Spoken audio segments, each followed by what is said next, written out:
Python offers a powerful feature called f-strings, formatted string literals, to simplify string formatting and interpolation.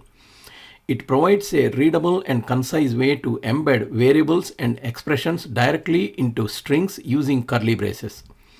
An f-string looks very much like a typical Python string, except that it's prefixed by lowercase or uppercase f. You can use single, double, or triple quotes to define an f-string. You can also use multi-line f-strings with parentheses. This is the syntax. The string starts with a prefix f and enclosed in quotes. It contains one or more placeholders which are filled dynamically. Placeholders can contain variable names or expressions and are replaced with the corresponding values at runtime. Inserting variables in a string using f-string. When using f-strings to insert variables, you only need to specify the names of the variables inside the curly braces. If you have multiple variables in the string, enclose each of the variable names inside a set of curly braces. In this example, variables are inserted using f-string. Using lower or uppercase f and different type of quotes gives the same result. The variable's name and age inside the curly braces are replaced with Jane and 21 respectively. You can use f-strings across multiple lines. There are a couple of correct ways to do it depending on how the code is structured. A multi-line f-string can be created using parentheses. Wrap the entire string in parentheses and prefix each line with f. You can use different quotes for each line based on your needs. The other option is to use a single f at the beginning with the triple quoted strings. This method preserves line breaks and indentation, so be careful if you are using it inside a function or loop. Variables of any type which can be converted to a string can be inserted in the string using an f-string. For example, here variables of type int and float are converted to a string and inserted in the string. A list is converted to its string representation, which includes the square brackets that define a list, as well as the string representations of each element within the list separated by commas and spaces. A dictionary is converted to its string representation, which looks like the dictionary literal itself. By default, the str function is used to convert the values to a string. You can use an optional conversion flag that tells Python how to convert the value to a string.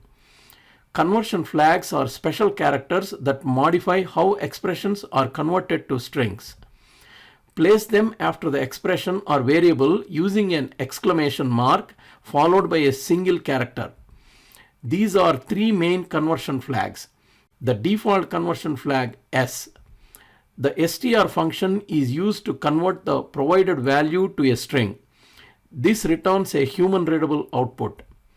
In this example, the string cafe is formatted using a default flag and a conversion flag S.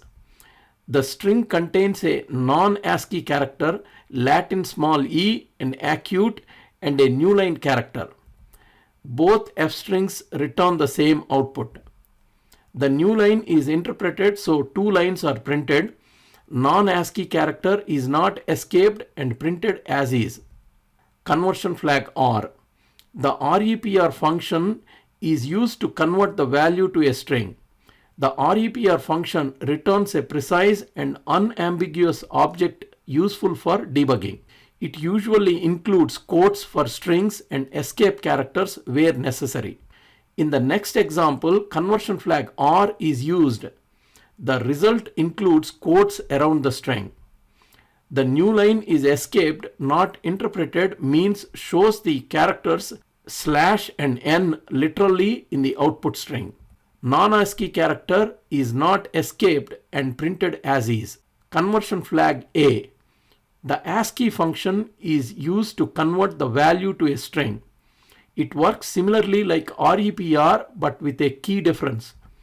ASCII function returns a string representation of an object with all non-ASCII characters escaped. In the next example, conversion flag A is used. The result includes quotes around the string.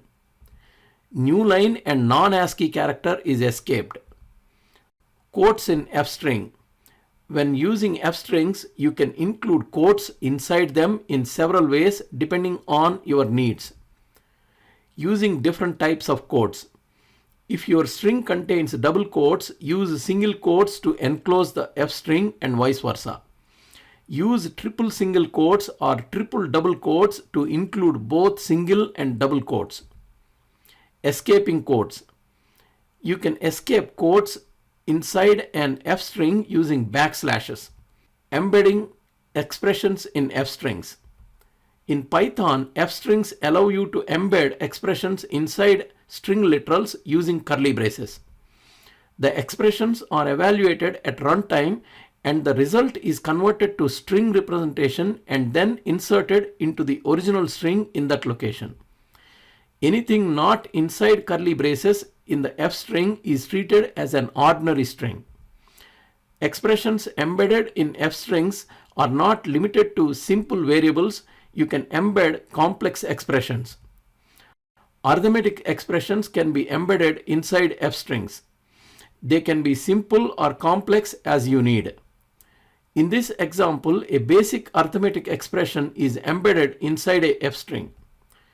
Price star quantity is evaluated inside the F string and the result 30 is inserted into the final string. Inline arithmetic with literals. You can perform direct calculations using numbers right inside the curly braces of the F string without using variables. These are especially useful for quick calculations when you don't need variables. You can call functions and methods, do math with their results, and embed the result directly in strings. You can call methods on any valid Python object inside the curly braces. In this example, string method title is called on the string author and the returned string that's formatted in title case is inserted in the string. In the next example, the list students is converted into a string using the join method and inserted in the F string. You can also call chained methods in the F string. This is the syntax. Call multiple methods sequentially in a single statement where each method returns an object that the next method can use. In this example, the first method datetime.now returns a datetime object representing the current date and time. The method strftime is called on the result of datetime.now. It returns a string that formats the datetime. Functions in a F string. You can call inbuilt or user-defined functions inside the F string expression. Function calls are replaced with the return value from the function. In this example, the inbuilt function sum is used to calculate the total. Then the result is inserted in the string. Here is a user-defined function square which returns the square of a number passed. In this example, the user-defined function square is called in the F string and the result is inserted in the string. In the next example, the result of the function is used in the arithmetic expression in the F string. You can also use nested functions in a F string. For example, here is another function double which returns the double of the value passed. In this example, nested functions are used. First, the inner function square is called and then the function double and the result is inserted in the string. Conditional expressions, also known as ternary operators, they can be used inside F strings to format strings dynamically based on some condition. This is the syntax. You may read it as do this if condition is true, else do this. You can embed this directly in an F string. In this example, a conditional expression is embedded in the F string. isAdmin is true, so the expression evaluates to admin and inserted in the string. Backslashes in F string. Backslash cannot be used in F string expression directly. It means you can't use a backslash escape sequence in an f-string expression. Backslashes in string literals outside the curly braces are fine, but you must escape them properly. You can get around the limitation by creating a temporary variable that contains the escape sequence you want to insert. In this example, the ORD function returns the Unicode point, that is the integer value of a character. The variable newline is assigned a newline character which contains a backslash. Then that variable is passed to the ORD function which returns the Unicode point of newline.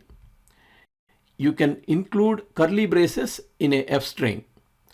To include curly braces literally, you need to escape them by doubling. In this example, to enclose name in curly braces in the output, use double curly braces. When using list and dictionary, you can use indexing, slicing, and key referencing directly in the f string. Indexing: access a specific element in the list by position. For example, here the second item in the list is accessed using the index in the f string directly. Slicing: gets a subset of the list using slicing operator. For example, here the first three items in the list are accessed using slicing in the f string directly. Key reference: use the key reference to access a value in a dictionary. Here the keys name and age are used in the f string to get the values from the dictionary. Object attributes can be included in the f string. In this example, z.real and z.imag are the attributes of complex number z. A raw f string in Python is a combination of a raw string and an f string. You can include both expressions and literal backslashes without needing to escape them. Prefix an f string with R to indicate that it is a raw f string. Note that you can specify the R first and then the F, or vice versa. In this example, \n in the F string is interpreted as a new line and welcome is printed on a new line. In the next example, \n in the raw F string is interpreted as a literal \n and is included in the string. To download practice Python file, please click on the link in the description. If you like this video, please subscribe to our channel.